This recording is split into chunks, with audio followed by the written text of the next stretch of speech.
3 choses que vous devez éviter avec votre tout nouveau chiot quand vous arrivez à la maison. Numéro 1, lui laisser accès à la nourriture sans arrêt. Vous devez utiliser son alimentation pour créer de l'obéissance et avoir un chiot qui va devenir plus attentif et surtout plus calme. Numéro 2, le laisser être infernal dans la maison et rigoler et lui faire des câlins. C'est mignon à cet âge-là, mais la problématique de le laisser être complètement foufou dans la maison, de rigoler et de câliner quand il a son quart d'heure de folie, fait que tu vas renforcer ce comportement et donc ton chiot deviendra de plus en plus excité. A l'inverse, quand il est complètement foufou, redirige son attention sur un jouet ou augmente la qualité des promenades. Numéro 3, uniquement le promener en laisse.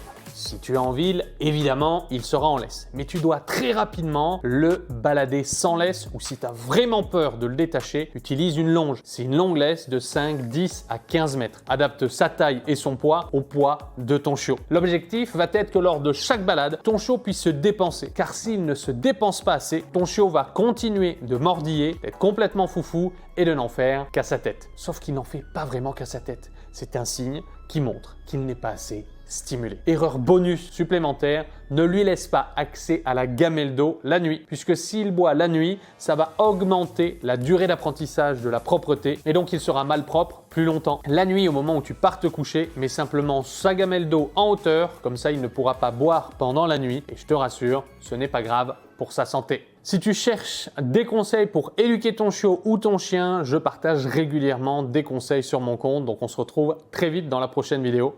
Salut!